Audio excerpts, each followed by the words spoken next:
أول شيء أنا أريد أكد عليه والكل يدري أن هذه الفنانة ما تمثلنا. طبعا بالنسبة لي أنا ما شفت برنامج، شفت مقاطع منه على اليوتيوب من الدعاية مالته، وصدمة كان إنسانية بكل ما تعني الكلمة. يوم المخرج مالها يجيب هذه البنات الصغار ويستخدم معاهم تغمية العيون والتهديد وكأنهن يخضعن للتعذيب، هذه منتهى العبودية. وفي النهاية شو السؤال؟ مستعدة تخونين عشان أحلام؟ تقول هي شو هذا؟ أو أي فضيلة يبغون عيالنا أو المجتمع بشكل عام يشوفها؟ الخيانة من أجل فنانة، هل هي فضيلة أنتم تشوفون أنها تستاهل التعب وأنكم بعد فوق هذا قاعدين تروجوا لها من خلال برنامج في قناة شهيرة؟ هذه أنا أعتبرها سقط التلفزيون دبي. تلفزيون دبي وايد أرقى من أنه ينزل لهذا المستوى وتصرف هذه الملايين على هذه التفاهة. رجعنا للعصر العبودية، للإذلال والإهانة. حتى البنت العمانية اللي كانت تصيح تلوي عليها بكل نرجسيتها تقول لها أنا أدري أنكم تحبوني يا العمانيين، يعني قمة النرجسية حتى في وسط دموع البنت هذه المسكينة اللي جاية حقها.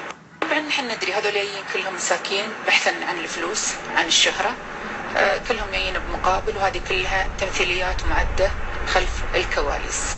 لكن أنك أنت تشوف إنسانة تعاني من مرض النرجسية وتزيدها وتنفخ فيها لهذه الدرجة، ما أعتقد أنك حتى أنت إنسان سوي.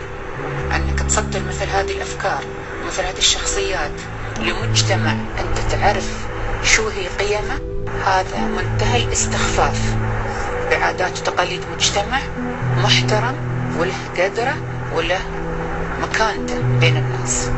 طبعا كل الشرفاء شانين حملة في تويتر في كل مواقع التواصل الاجتماعي، واللي بيسكت عن هذه الغلطة، اللي بيسكت عن مثل هذه المهازل والسفالة في التعاطي مع عقول الناس ما يمثل بلادي ولا يستاهلها.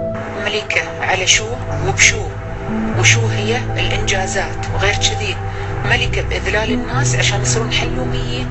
حلوميين عاد نبغى نحن نعرف الحلوميين اللي هم ياكلون جبنة حلوم، لكن حلوميين يتبعون أحلام، والله العظيم عيب عليكم.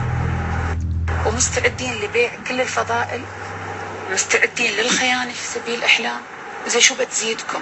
من غرر بكم ومن خدعكم كم عضو. أنا أتمنى أن يصدر قرار جريء بوقف البرنامج، وقف هذه المهزلة اللي تسيء شعب الإمارات اللي شبابها على الحد الجنوبي. يعني نحن له بفكار أحلام وله بفكار نرجسيته وله بفكار كل من جاي يضلل ويسمم عقول شعبنا، أو بمعنى أصح عقول شبابنا وأهلنا. شبابنا الحقيقيين على خط النار، ونحن هني في هاي المهزلة كل فترة ننفجع بشهداء وجثامين طاهرة توصل للبلاد، وعلى نفس قنواتنا اللي تنقل هذه الأخبار تنقلنا هالبرنامج. الكلمة اللي بنهي بها كلامي لأنها ما تستاهل بصراحة تاخذ أكثر من هذا الوقت. عيب عيب. اتقوا الله في بلادكم، اتقوا الله في بلادكم وفي أهلكم، وفي شيء بناه زايد لا تشوهونه ما أريد أقول.